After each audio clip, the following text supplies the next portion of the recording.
Alhamdulillah. Alhamdulillahilladzi khalaqal insana fi ahsani taqwim wa hadahum ila siratim mustaqim liyakunu min ahli jannatin na'im. Ashhadu an la ilaha illallah wahdahu la syarika lah wa ashhadu anna Muhammadan abduhu wa rasuluh. Allahumma salli wa sallim ala sayyidina wa habibina wa syafi'ina wa maulana Muhammad wa ala alihi wa sahbihi wa man tabi'ahum bi ihsanin ila yaumiddin, amma ba'd. Faya ayuhan nas, ittaqullaha haqqa tuqatih wa la tamutunna illa wa antum muslimun. Qala Allah Ta'ala fil Qur'anil Karim, a'udzu billahi minasy syaithanir rajim.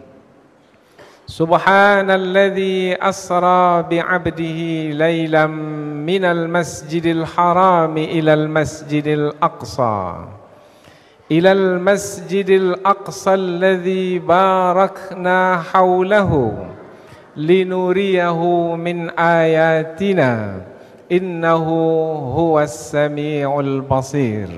Suratul Isra al-ayah al-ula. Kaum muslimin, jemaah Jumat yang dirahmati Allah, marilah sama-sama kita bertakwa kepada Allah Subhanahu wa ta'ala, yaitu dengan menjalankan seluruh perintahnya dan meninggalkan seluruh larangannya. Hanya dengan bertakwa kepada Allah lah kita akan mendapatkan redha-Nya. Dan di antara tanda hamba yang diredai oleh Allah Subhanahu wa ta'ala adalah hamba itu senantiasa bertasbih, mensucikan Allah, berzikir siang dan malam, kemudian juga tidak henti-hentinya menyambungkan dirinya dengan Allah Subhanahu wa ta'ala, baik dalam keadaan berdiri, duduk ataupun berbaring. Dan di antara zikir yang paling utama untuk kita amalkan di deretan zikir-zikir yang utama, yaitu subhanallah. Subhanallah walhamdulillah wala ilaha illallah wallahu akbar wala hawla wala quwwata illa billahil aliyyil azim. Beberapa hari belakangan ini kita banyak mendengar dan mengikuti kajian berkaitan dengan Isra dan Mi'raj Rasulullah sallallahu alaihi wasallam. Di dalam Al-Qur'an diajarkan bahwasanya ketika Allah Subhanahu wa ta'ala menerangkan tentang peristiwa Isra Mi'raj yang luar biasa, Allah memulai ayatnya dengan kalimat tasbih, subhana. Maknanya banyak-banyaklah kita bertasbih, mensucikan Allah ketika kita mendapati peristiwa yang luar biasa berlaku seperti yang berlaku pada diri Rasulullah sallallahu alaihi wasallam.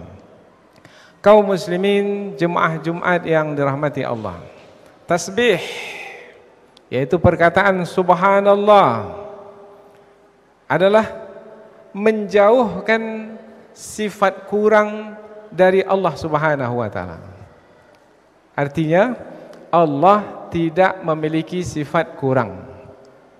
Mampukah Allah memperjalankan hambanya dari Masjidil Haram ke Masjidil Aqsa yang jaraknya adalah lebih kurang 1.500 km? Kalau kita hitung-hitung, dari tempat kita ini Pekanbaru hingga Jakarta baru 1.300 km, bermakna lebih jauh lagi. Dan pada masa itu bukanlah kendaraan seperti sekarang naik pesawat, tidak, tetapi melalui jalan darat dengan unta yang biasanya menempuh masa 40 hari, menembusi gurun Sahara, mendaki gunung batu cadas, panas sekali, dan tidak bisa bercepat-cepat karena bisa mendatangkan kecelakaan, maka begitu lama untuk sampai ke Baitul Maqdis. Tetapi Allah, Maha Suci Allah yang telah memperjalankan hambanya, bukan hamba itu sendiri yang berjalan dari Masjidil Haram ke Masjidil Aqsa, tidak. Hamba itu diperjalankan oleh Allah. Maha Suci Allah yang telah memperjalankan hambanya.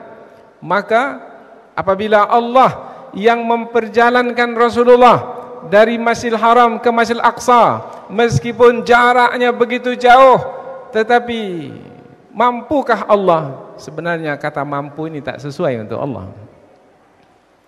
Mampukah Allah memperjalankan hambanya dalam waktu yang singkat? Ya, mampu. Mengapa tidak? Karena Allah jauh dari sifat kurang. Allah tidak memiliki sifat kurang. Tidak susah bagi Allah Subhanahu wa taala untuk memperjalankan hambanya dalam waktu yang singkat, meskipun jarak tempuh begitu jauh. Bahkan bukan hanya dari bumi ke bumi, dari darat ke darat yang ada di bumi, tetapi dari bumi ke langit. Bukan hanya langit pertama, kedua, ketiga, sampai langit yang ketujuh. Bahkan lebih tinggi lagi sampai ke Sidratul Muntaha. Sidratul Muntaha, tempat batas akhir makhluk sampai di situ. Tak boleh lagi makhluk melewatinya. Tetapi Rasulullah terus melewatinya menuju Allah Subhanahu wa taala untuk menerima wahyu. 2 ayat surah Al-Baqarah yang terakhir. Kemudian juga menerima syariat salat. Kemudian kembali lagi ke bumi. Kembali lagi ke Makkah Al-Mukarramah hanya dalam malam yang singkat. Mampukah Allah memperjalankan hambanya dalam waktu yang singkat meskipun jarak tempuh itu jauh? Ya, mampu. Apa sebab? Subhanallah. Subhanallah maknanya Maha Suci Allah yang jauh dari sifat kurang. Kaum muslimin jemaah Jumat yang dirahmati Allah, ada seorang hamba di dalam Al-Quran dikisahkan ketika ia diterkam oleh ikan dan ia berada dalam perut ikan. Ketika itu ia juga mengucapkan subhanallah. Wa dhannun idh dhahaba mughadiban fazanna an lan naqdira alayhi wa fanada fi dhulumat alla ilaha illa anta subhanak inni kuntu minadh zalimin. Dan ingatlah kisah Nabi Yunus ketika ia pergi dalam keadaan marah kepada kaumnya yang tak mau menerima nasihat, yang tak mau menerima peringatan. Maka Nabi Yunus pergi kemudian menaiki kapal. Kemudian Nabi Yunus mendapat undian di antara yang dikeluarkan dari dalam kapal. Maka Nabi Yunus dilemparkan ke laut. Ketika sampai di laut diterkam oleh ikan. Ketika berada dalam perut ikan, Nabi Yunus bertasbih. Tidak ada Tuhan yang patut disembah dengan kebenaran kecuali Allah. Maha suci Engkau ya Allah. Selesai saja Nabi Yunus bertasbih, ikan itu bergerak ke tepi pantai.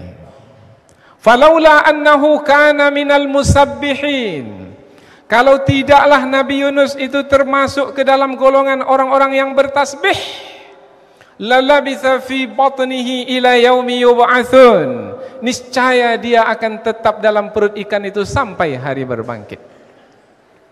Jadi Nabi Yunus dapat kembali ke darat adalah karena tasbih. Mengapa Nabi Yunus memilih zikir tasbih? Karena tasbih maknanya menjauhkan sifat kurang dari Allah. Seakan-akan Nabi Yunus bermohon, ya Allah, Engkau adalah zat yang jauh dari sifat kurang. Meskipun hamba sekarang dalam perut ikan, kalau ikut hukum kebiasaan tak mungkin akan kembali ke darat. Tetapi ya Allah, hamba menyerumu, zat yang jauh dari sifat kurang. Apabila Engkau berkehendak untuk mengembalikan hamba ke darat, hamba akan dapat kembali ke darat. Sebab Engkau yang mengembalikan hamba ke darat adalah zat yang jauh dari sifat kurang. berkat keyakinan itulah maka Nabi Yunus kembali ke darat. Jadi tasbih kita ucapkan adalah ketika kita menyaksikan peristiwa yang luar biasa.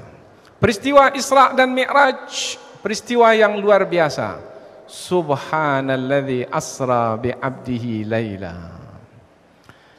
Nabi Yunus ingin mendapatkan yang luar biasa dari sisi Allah. Nabi Yunus bertasbih, Subhanak inni kuntu minadz zalimin. Ringan di lidah, tetapi sebenarnya sangat disukai oleh Allah Subhanahu wa taala. Dan nanti kalau ditimbang di hari akhirat, tasbih itu sangat berat sekali. Hadis riwayat Imam Al-Bukhari, kalimatan, dua kata, khafifatani 'alal lisan, ringan di lidah, sakilatani fil mizan, tapi berat dalam timbangan, habibatani ilar rahman, sangat disukai oleh Allah yang Maha Pengasih. Dua kata tersebut adalah subhanallah wa bihamdih, tasbih, subhanallahil azim, tasbih. Syariat yang Rasulullah terima di malam Isra dan Mi'raj dari sisi Allah Subhanahu wa taala adalah syariat salat. Awalnya 50 waktu. Kemudian Rasulullah minta dikurangi, akhirnya menjadi 5 waktu saja sehari semalam. Subuh, zuhur, asar, maghrib, isya. Salat salah satu dari bahagian salat itu yang paling tinggi nilainya adalah sujud. Dan ketika kita bersujud, itu adalah masa kita sangat dekat sekali dengan Allah Subhanahu wa taala. Aqrabu ma yakunu bihil abdu min rabbih wa huwa sajid. Sedekat-dekat seorang hamba dengan Allah Subhanahu wa taala adalah ketika ia berada dalam keadaan sujud. Ketika kita sujud, kita berzikir. Zikir apa yang kita sebut? Tasbih. Ketika turun ayat Al-Quran, Sabbihisma rabbikal a'la, bertasbihlah, mensucikan Tuhanmu yang maha tinggi. Maka Rasulullah menyebut, Ij'aluha fi sujudikum, letakkan ayat itu dalam sujudmu. Itu sebabnya mengapa ketika kita bersujud, kita bertasbih mengucapkan Subhana rabbiyal a'la wa bihamdih, Subhana rabbiyal a'la wa bihamdih. Kita bertasbih ketika kita sangat dekat dengan Allah. Untuk apa? Untuk kita saksikan peristiwa yang luar biasa yang akan berlaku dalam hidup kita. Dan ketika itu kita menemukan Allah Subhanahu wa taala sebagai penguasa tunggal yang mutlak di alam semesta ini. Inna fi khalqis samawati wal ard wa ikhtilafil laili wan nahar la ayatin li ulil albab alladzina yadhkuruna Allaha qiyaman wa qu'udan wa 'ala junubihim wa yatafakkaruna fi khalqis samawati wal ard rabbana ma khalaqta hadza batila. Apa kata selepasnya? Subhanak, tasbih. Ketika pergantian malam dan siang kita saksikan peristiwa yang luar biasa. Tak ada manusia yang menguasai siang dan malam untuk memanjangkan malam atau memendekkan siang. Tak ada manusia yang mampu. Ini adalah kemahakuasaan Allah. Peristiwa yang luar biasa sebenarnya. Maka ketika siang mulai ataupun siang berlalu, malam mulai ataupun malam berlalu, semestinya kita bertasbih mensucikan Allah. Mensucikan Allah hina tumsun wa hina tusbihun, yaitu ketika pagi hari dan ketika petang hari. Andaikan kita bertasbih karena kita memperhatikan yang luar biasa di alam semesta ini. Andaikan mata kita melihat, sebelum mata kepala kita, mata hati kita terlebih dahulu melihat perkara yang luar biasa dari ciptaan Allah Subhanahu wa taala yang ada di alam semesta ini, maka tidak akan pernah berhenti lidah kita bertasbih mensucikan Allah seperti yang dilakukan oleh malaikat. Di antara ciri khas malaikat adalah yusabbihuna al-laila wan nahara la yafturun. Tidak pernah berhenti bertasbih sesaat pun. Maka apabila ingin mulia seperti kedudukan malaikat, maka banyak-banyaklah bertasbih. Kalau kita lihat zikir yang menjadi penghias dinding masjid kita ini, masjid raya ini, silakan lihat. Zikirnya adalah zikir tasbih.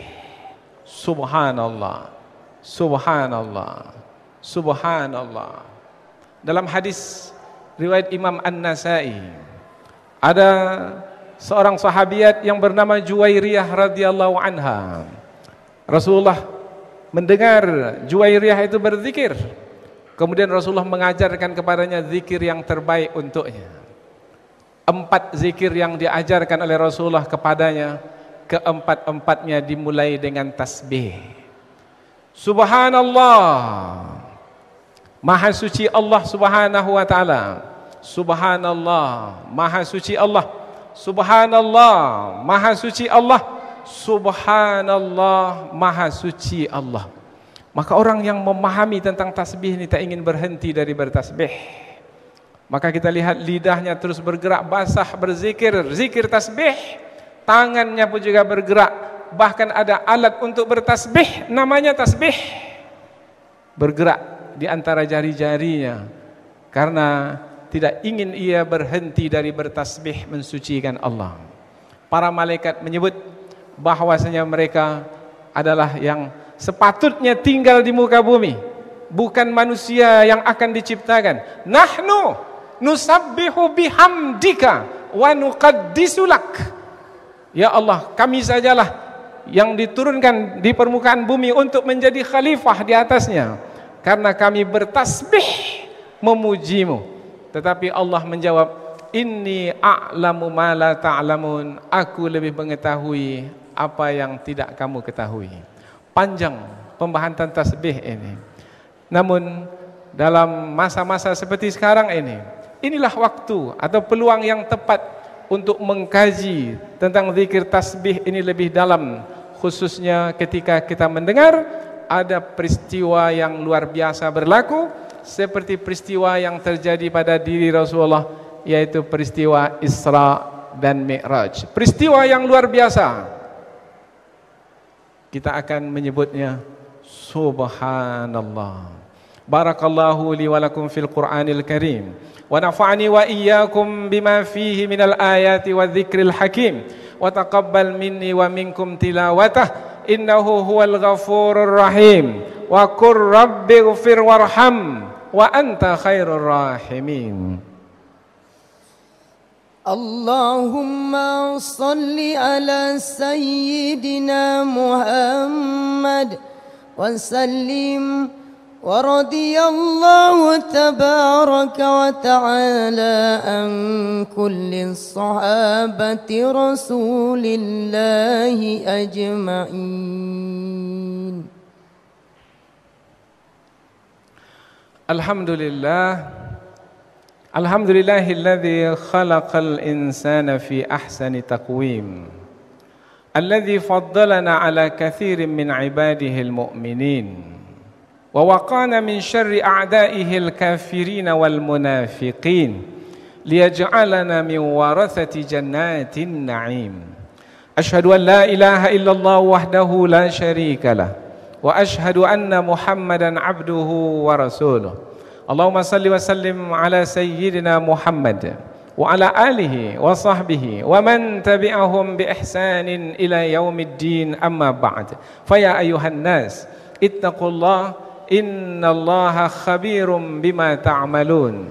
Qala Allah ta'ala fil Qur'anil Karim, a'udzu billahi minasy syaithanir rajim.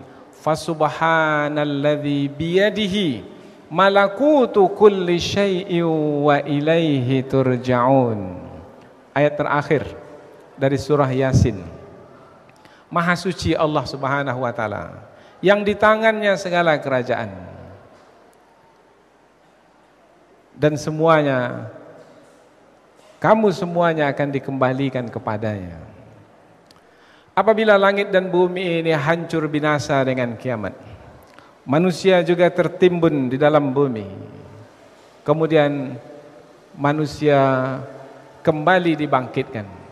Langit diciptakan dengan langit yang baru, bumi diciptakan dengan bumi yang baru, manusia dibangkitkan dari dalam bumi. Mungkinkah semua itu akan terjadi? Susahkah bagi Allah untuk menciptakan langit yang baru lagi, bumi yang baru lagi, kemudian menciptakan manusia sama seperti kejadiannya ketika di dunia? Tidak susah bagi Allah. Apa sebab? Sebab Allah Maha Suci, jauh dari sifat kurang. Awalaysa alladhi khalaqas samawati wal arda biqadirin ala an yakhluqa mithlahum? Bala wa huwal khallaqul alim. Innama amruhu idza arada syai'an ay yaqula lahu kun fayakun. Disambut selepas itu dengan ayat fasubhanalladzi biyadihi malakutu kulli syai'in wa ilaihi turja'un. Setahun lebih sudah kita ditimpa musibah wabah COVID-19, dan sampai hari ini belum nampak tanda-tanda COVID-19 ini akan reda. Korban terus berjatuhan, dan belum ada yang mengatakan ada vaksin yang ditemukan untuk membasmi COVID ini. Mungkin usaha dilakukan, ikhtiar dibuat, tetapi tak ada jaminan COVID ini akan segera berlalu. Tetapi bisakah COVID ini akan hilang dan lenyap? Manusia sudah angkat tangan, tak ada siapa yang mampu untuk membasminya. Bisa, kalau manusia mau kembali kepada Allah dengan bertasbih, mensucikannya. Bertasbih maknanya menjauhkan sifat kurang dari Allah. Apabila Allah berkehendak untuk menghilangkan COVID-19 ini, maka akan hilanglah. Tidak susah bagi Allah untuk menghilangkannya. Tinggal lagi manusia mau tidak menyelesaikan wabah ini dengan mengembalikannya kepada Allah. Tepuk dada, tanya iman masing-masing. Innallaha wa malaikatahu yusalluna 'alan nabi. Ya ayyuhalladzina amanu sallu 'alaihi wa sallimu taslima. Allahumma salli 'ala Muhammad wa 'ala ali Muhammad. Allahumma salli 'ala malaikatikal muqarrabin wa anbiya'ika wal mursalin wa ahli ta'atika ajma'in. Allahumma ighfir lil mu'minina wal mu'minat wal muslimina wal muslimat al ahya'i minhum wal amwat innaka sami'un qaribun mujibud da'wati ya qadiyal hajat. Allahumma a'izzal islam wal muslimin wa ahlikil kafarata wal mubtadi'ata wal musyrikin a'da'aka a'da'ad din. Allahumma adfa'anna al bala'a wal waba waz zina wal riba wal mihana wal fitan ma dhahara minha wa ma batan min baladina Indonesia khasah wa min muhafazati Riau khasah wa min madinati Pekanbaru khasah wa min sairi biladil muslimina ammah. Allahumma ansur man nasara ad-din wa khzul man khadhala al-muslimin. Allahumma ansur ikhwanana fi Palestin, fi Masr, fi Syria, fi Suria, fi Thailand, fi Filipina wa fi kulli makan. Wala haula wala quwata illa bika ya arhamar rahimin. Allahumma inna na'udzubika min jahdil bala wa darakis syaqa wa su'il qada wa syamatatil a'da. Rabbana atina fid dunya hasanah wa fil akhirati hasanatan wa qina adzaban nar. Ibadallah, innallaha ya'murukum bil adli wal ihsan wa ita'i dzil qurba wa yanha 'anil fahsya'i wal munkari wal baghi ya'idzukum la'allakum tadhakkarun. Fadhkurullahal 'azima yadhkurkum washkuruhu 'ala ni'amihi yazidkum was'aluhu min fadlihi yu'tikum wa la dzikrullahi akbar wallahu ya'lamu ma tasna'un. Aqimis salam.